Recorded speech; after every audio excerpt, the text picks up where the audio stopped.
Welcome back to Financial Foundations, brought to you by Base Wealth Management, where we are the foundation to your financial plan. I'm your host, Dustin Taylor. I'm your co-host, Alex Wolf, certified financial planner. And I'm Kyle Howell, financial advisor in the Lutz office. Today we have with us Mark Piccirillo, the human resource. Thank you for joining us, Mark. That sounds awesome. Thanks, guys. Mark, when we talk about employee-sponsored plans, what exactly are we referring to?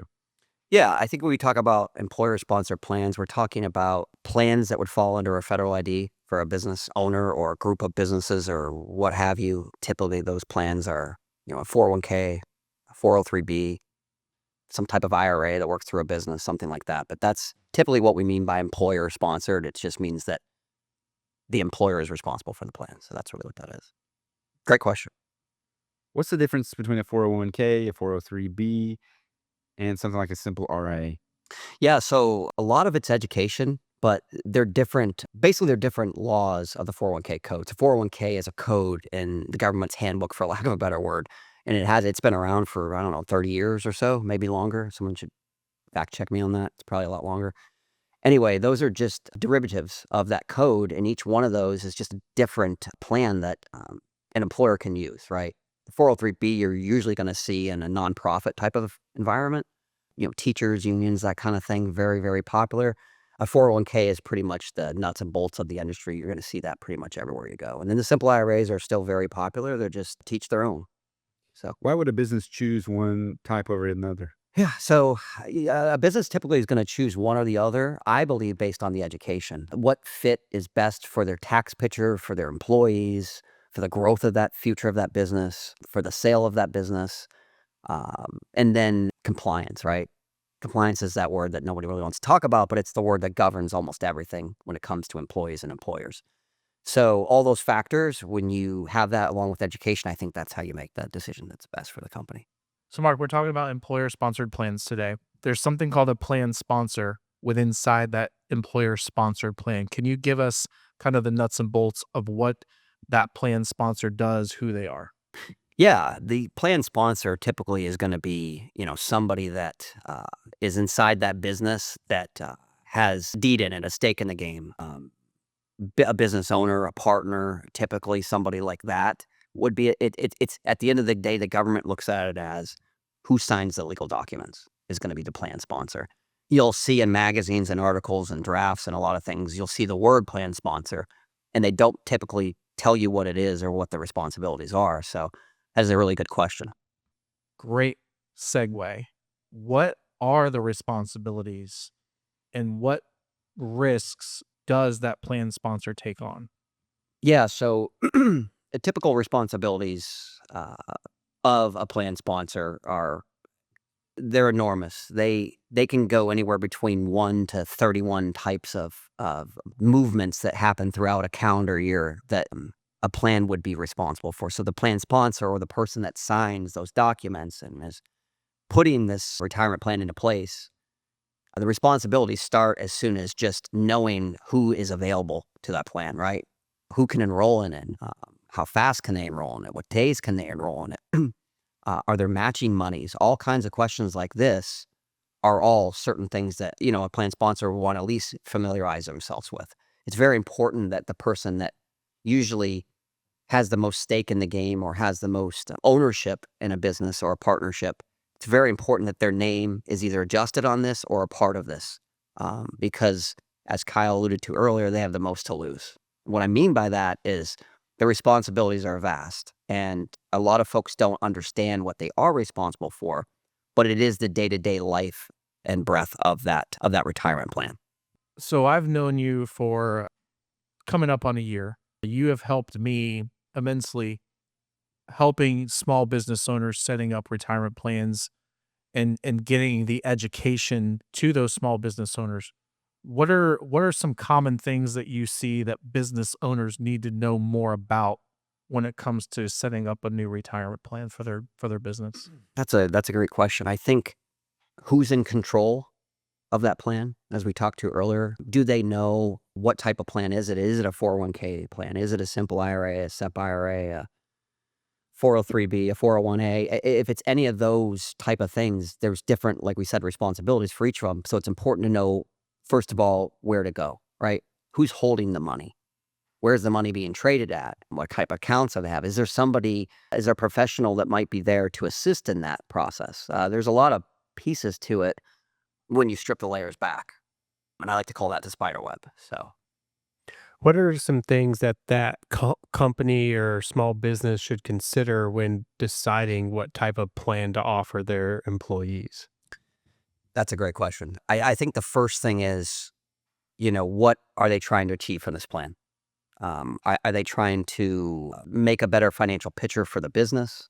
Are they trying to reduce their taxable income? The individuals that actually make up the organization and make the decisions, are they trying to reduce or save for their retirement?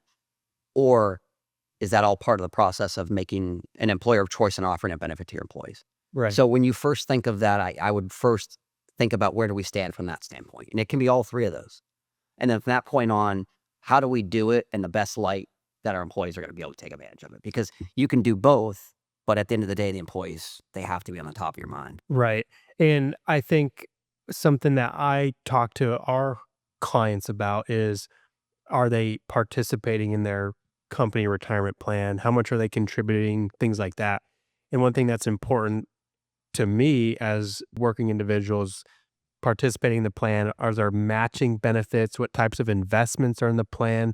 These are all things that the plan sponsor can help with inside the plans. That's absolutely correct. Yeah. And their choices for the plan sponsor. The person, again, when we say plan sponsor, I want to say generally that might be the president or the owner of a company or owners of a company. So that person, yeah, can delineate on that. And I think when you're deciding, hey, are my employees going to need the funds once they're in there, right? That's another thing. A couple of years ago, we had some legislation change in the government that made it easier around COVID for employers to offer these plans. And then by that, it made it easier for the employees to then access the money that was in the plan. Mm-hmm. So with that being said, there's a lot. It's easier to offer these plans inside of a business now for these employees than it was before. So you no longer have to think what plan's best for those individuals. It's just what is the employer trying to contribute, and how do we keep the employees at the top of the list? If you have an employer who's cost conscious, like these cost money to run, create, managed, what plans are more cost conscious than the others? Yeah, so that is a great question. Traditionally, when you look at a 401k being the most popular plan and most successful plan in the United States as well, accessible, I should say, you look at those plans, and those typically over the years have been kind of commoditized. So the fees have come down, but typically those have been commission based. So those have been on a higher tier or more expensive to a participant. That's all changed in the last probably 7 or 8 years. Simple IRAs are another great way to put your money in with an employer having to do much of a match. But again, it comes down to, the people that are participating in the plan. How much do they want to get out of it? Is there a reason why they're doing it for themselves? Because you could do it for themselves and for the employees, right? Because the employees a lot of times are employees. Employers are employees, I should say. So they're paid W-2 wages or some other reason to make them, or to give them the ability to save for their retirement. So it just comes down to proper education, right? To having an individual like a financial advisor, who I'm sitting in the room with, obviously, help you navigate that world and figure out where the business is and what it's trying to achieve. Do you help business owners determine the right type of plan for how big the company is, or how many employees they have, or who they want to offer the plan to? Absolutely. Yeah. I assist them with what plan is right for the employee size, what they're trying to get out of it, how those fees work inside of what their plan is. If they say they have a budget of X, then we're going to find the plan that's going to fit within that, right? There's government incentives that are going on right now and have been for a while. There's Secure Act 1, 2, and coming up 3. And that makes it almost profitable for a business to start a 401k plan or another type of plan. So where fees would have gotten in the way before, they're no longer the case now because the government's stepping in and helping pay for that. Yeah, I remember that from the Secure Act 2.0 that came out a number of years ago. And it also benefited employees for automatic enrollment. That's correct. So, right now, if you have more than 10 employees and you're starting out 401k plan, the government recommends that you set them up on auto enroll. If you have 25, it's automatically a mandate. So what they're trying to do is just get you to understand that the more employees get in, the longer that plan lasts, the better it is for everybody. And the better, when it comes to record keepers and the financial world, the more employees that are going to participate, the better your price breaks are going to be too. So How is the record keeper different from the plan sponsor? great question. So the record keeper is going to be the one that's going to hold the money, trade the money, offer the accounts that you would see on a day-to-day basis. So if anybody's heard of like a Vanguard account or a Fidelity account, they're the ones that would offer those up for you to put your money into. Is there a TPA different than a record keeper? Yeah, so the third-party administrator or the TPA is going to be responsible for some of those tasks that the plan sponsor that we talked about earlier should do on a day-to-day or a weekly basis. They're going to help assist in that. And what they are is somebody that helps with the administration of a plan, right? Is Susie enrolled? Does she have to wait 30 days, 60 days? Does somebody want to change their information from 6% to 3%? How do I file a 55? All these types of things, a third-party administrator or a TPA would assist with. How they're different from the record keeper is the record keeper just holds the money. That's it. Are there companies out there that handle all of this? Like, to me, I feel like a hesitation a business owner might have is, this sounds complicated. Yeah, absolutely, and it is. And explaining it now is it's a little easier for me to just kind of let it roll off the tongue. But if I had something to illustrate and show you, I call it the spider web. And what I mean by that is retirement plans if you think of a giant spider web and you think of the plan sponsor or the owner, that person we talked about earlier in the middle, and you think about the hands reaching out, why it's so complicated and it's confusing to a lot of people is you have great folks like yourself in the room with their financial advisors that are driving this need to save more for retirement, this education that's getting out to businesses and educating them and helping the individuals. So that's one piece of the arm. And then you have a third-party administrator who comes in and says, okay, now we have to, and imagine somebody holding your arms out now, we have to get information so we can properly administrate the plan, right? Like we have to keep you in good compliance. And then you have the business owners already like, okay, that's 2 arms going out, right? And then you have this, if you're dealing with a employer-sponsored plan, that means there's probably payroll involved, right? Or some company doing payroll. So now they're coming down with an arm, right? So now there's 3 arms going out.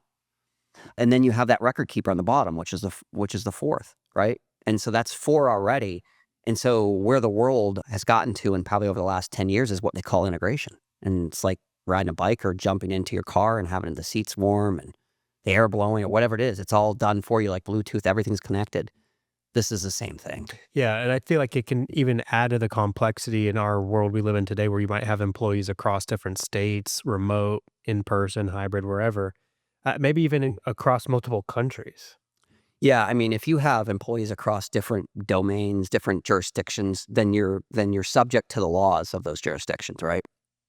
We have state mandated plans without the United States, which is running rampant now. And over the last 4 years has taken off. I think we have 33 states, you got to fact check me on that too, that are either in the process currently or are already state mandated for retirement plans. And what a state retirement mandated plan looks like is generally like an IRA or an individual retirement account that has a little bit of fluff on it or a little butter on it. It looks a little bit better, but generally the savings that mandates is well below what these other programs I just told you offer, right? Yeah. So they're a quarter to a third of what some individual can put in through their company. What's the process like if I started as like a sole prop or a single owner LLC and I had like a single SEP IRA or simple IRA, but now I'm growing and I have more employees? Are you opening up a brand new plan, or can you transition one plan into another? You can actually transition one plan to another. This is a great question.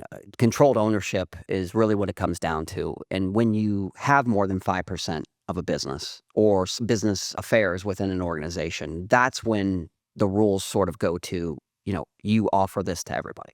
And if you started out with, a SEP IRA or an IRA, there's different times of the year that you can convert these over to a 401k or back over to an IRA. The money it's tax-free to go back and forth, as long as you're not pulling it out to do something a taxable event with it. These monies can stay in-house, and if you find the proper representatives to help you in an organization, then this is really easy to do over a 30 or 60-day period. So. Right.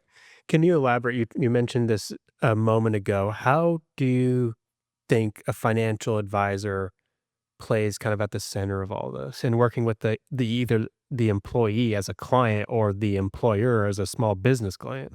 Yeah, so from the employer side, a financial advisor is intricate and helping the business decide, like you said, what program's probably best for them, because they know their financial picture. They probably know the other maybe partners or other folks that are in the driving factors of that business, the growth and potential, what it's going to do, is it going to be sold? That that financial advisor probably knows all of that, or has an integral role, like I said, within the decision making of that business, and that's been the experience with me.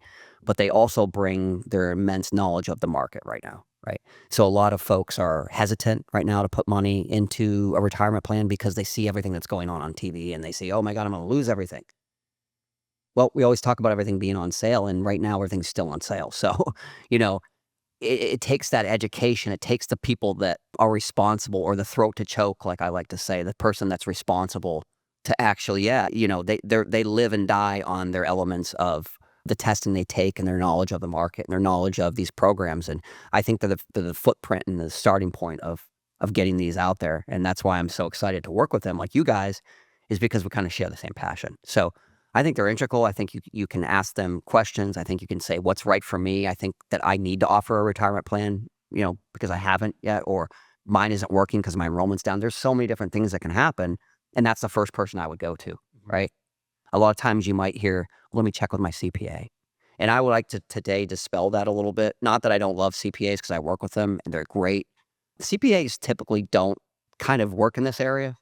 This isn't typically 1140 or a form that you can file. This is typically, it is a write-off for what you put it through. It's a line item 17 or whatever it is. I forget what that's called. Cost of doing business. But what it isn't is, something that you can just faction and put together. This is a plan. This is a strategy. These are protocols that were put in place years ago for government handbooks to help people save for their retirement so they don't have to rely on Social Security, right?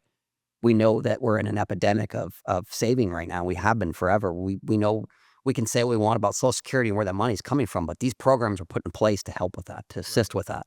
So Yeah, they definitely are. And I want to kind of connect this to another episode. And I don't know what order you're going to do this in, but we had Mike in, who's the commercial real estate broker, and he talked about companies that might be wanting to sell their business and they don't offer a plan, and that can be unattractive to a potential buyer because it could mean that the employees aren't sticky, or there might not be good retention there.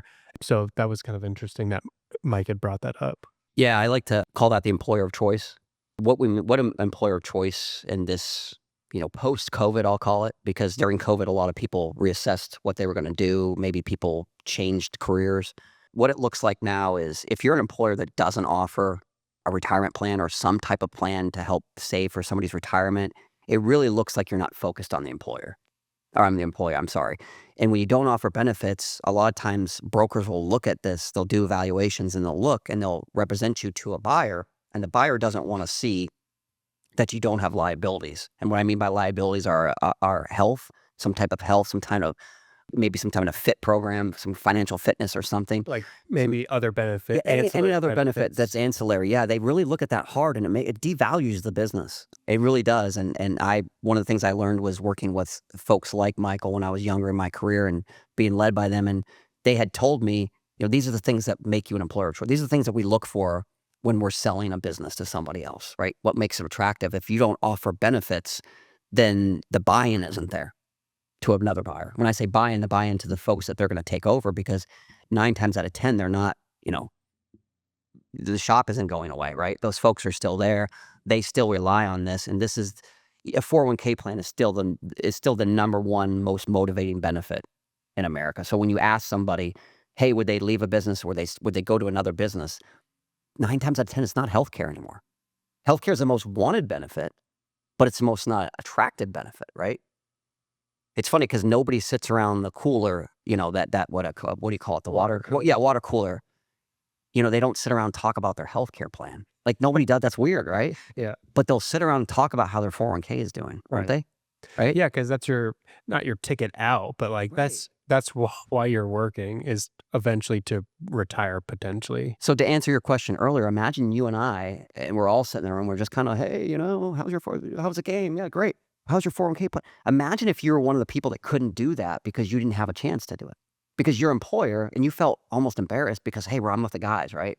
And we do this every Monday morning, but I can't, I really am interested in what they're talking about and I want to be part of the group, but I don't have that opportunity, right? Mhm.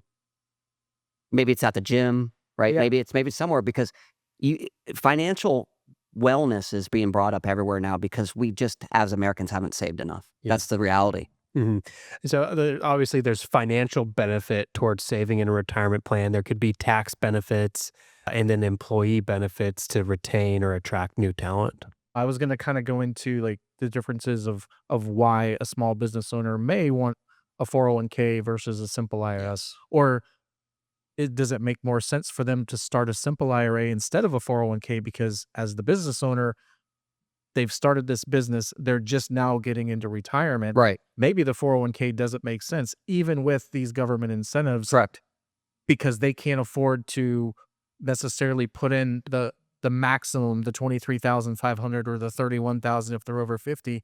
Maybe they need to start small. Yeah, the message should be start something. Right. Put a program together because what I do know and what I've watched my entire career is I'll get to that. And then a month, life hits you in the face, right? Kids have braces, you know, teachers or coaches. You won't do it. And as Americans, we won't save unless we force ourselves to put money in our retirement, right? So Yeah. I don't care what the program is, but I got to force myself to have something coming out of my paycheck because I know, and we all know, it doesn't come out. I'm not going to stop at the bank on the way and say, hey, hey, what's up? Hey, I want to set up an IRA. Can you help me? No, that's never going to happen. Right. It's got to come out of the paycheck or it doesn't exist. Yeah. I mean, you can. I mean, we've done this with clients before. You can Yeah. automate it where it comes out of their bank and into an IRA, but that's still not as easy as a payroll deduction. But even then, you need a motivated person that says, hey, because I mean, not that you guys couldn't do that, not that you don't want to do it, but it's just the luck of the draw is like, if I don't know it's coming out, I don't miss it. And that's the whole reality. Right. That's the whole compounding interest argument. Yeah, and starting years before you need it, like that compounding that's of the returns. And whether you're the small business owner or you're the employee of a small business owner, if you are the employee of the small business owner, it's asking that question to your boss, to your owner. Hey, can we do something? I'd like to get started at least, $10 a month or $50 a month. We know a lot of people that are in that predicament, like you said, a few minutes ago, staying around the water cooler with their buddies that don't have access to it. It's very, very easy to get access to something very cheaply for a business owner. So Yeah. just, we're spreading the word and getting that out there that, we want everybody saving. Doesn't matter if it's $10 a week or $10 a month or $1,000 a month, or for the business owner, maybe it's $2,000 a month. Just get it started. Yeah, and the employees, I just applaud them because when I first started at this, they weren't doing that. They were afraid to do that, right? I mean, it's just a change in a workforce. It's changing a lot, but what's great about it is employers are standing up and saying, this is what I want and I deserve, right? I'm going to give you everything I have. And understand, too, if they're not getting it here, where else are they getting it? Because a lot of them, this is their full-time job. Maybe they work 2 or 3 jobs, but either way, if they work 2 or 3, they're not eligible to another place. So, the place that they are eligible at, do the right thing. If you're an employer, just do the right thing and offer it because there's a way that we can make it available and free no matter what you choose. And the financial advisor can help you with that. Is there a triggering event or something that would, or a point at which a small business owner should start offering it? I mean, maybe they only have like one employee or something. Does it make sense right off the bat, or when does it make sense? I do believe in my heart it makes sense right off the bat because there are programs, even if you don't feel like you have, like Kyle said, if it's a monetary thing, if you're going to give the government taxes, because you will, and people are like, oh, I can self-employment. If you're going to pay the government taxes, because there's only one way you don't pay them, and if you remember the show The Grizzlies, right? You remember The Grizzlies? Yes, they just got out of prison because they didn't pay their taxes. So people, I love when I talk to a business owner, I don't pay any taxes. All right, let's peel the onion back a little bit. You're either going to prison, you should be in prison, or you don't know what you're talking about. So you pay taxes. The whole idea here is if you're going to give the money or government any money at all, pay yourself first and then pay them. I say pay yourself first, pay yourself in your paycheck or some other deduction like you just said, and then let them take theirs out. That's how you do it. I don't care what the program is. That alone right there beats inflation because they can't touch that money, right? So, I love to tell employees when I'm doing an enrollment meeting, how much do you think you have to make to spend $1? It's a great question. And I did this back in like 2020, and I have adjusted a couple times for inflation, but it used to be like $1.26, right? So that 26 is what you're losing to taxes, right? So all you got to do is put it in your pocket before. Take the 26 on the dollar, put that in your pocket ahead of time, and it turns out to be like 82, 84, right? That's the difference of what it feels like coming out of your paycheck. So what I'm getting at here is, nowadays I'd probably say it's probably closer to what, $1.30, $1.35 with inflation. And that's the taxes that, that hits you before. So because there's gross and net, right? There's gross tax and then net. Net's afterwards. After they take everything out of it, the government can't touch this, and it can only affect your FICA tax. So Right. pay yourself first. Yeah, I think also what Kyle and what we're talking about is there are simple, low-cost options just to get started with something and do it now while you can and let that grow over the years. I mean, I'll give you an example of, a newer client that has a small business, just started it in 2024. You and I, Alex, came up with a plan. We were going to do a simple IRA because of the low cost, because the business owner didn't feel like they could maximize the contributions in the 401k. And fast forward 3 months later, they're already ready for a 401k because the business has exploded into a situation like the income is just extremely higher than it was 8 months ago when they started. So we backed out of the simple IRA. We started the 401k plan. That's been set up now. We enrolled all the employees last week, and now they're off to the races. So just because you're not necessarily ready for one doesn't mean you're not necessarily ready for the other. It's, again, just getting it started. Yeah, and you had mentioned it. How do I decide in the beginning? Is it you're getting hit with, you're drinking out a fire hose. Excuse me, as a small business owner. Even a business owner, we say small business owner. What does it even mean nowadays, right? If you're a business owner, there's no handbook on how to do your business, how to run it, how to be successful. So, you just do something better than probably the next person does, right? Or you have a passion, you do both of those. But, at the end of the day, you're going to pay yourself. You have to pay yourself something. Some income has to come through that business. I'm just saying, don't let them get taxed. Don't let the government tax you on it first. Like Kyle said, just put it somewhere. Like somebody like Kyle can help you with that immediately. Turn to a financial advisor. That's why they're out there. It's not always about, hey, I have to have a lot of money to talk to him and have a conversation. I get that all the time. Well, I don't have any money. It's not what it's about. You might have money from an old retirement plan that you didn't even know you were in, or maybe stock options or something. Just money that's sitting there that you don't know about, but you get a bunch of letters and you don't know, This is why you need somebody that's financially trained in your life. And I mean financially trained, I mean somebody that comes with all the licensing that it's required for. So what advice would you give a business owner who wants to set up one of these retirement plans? Yeah, I would say, like we had just talked about, making sure someone can help you understand what the goal of the business is.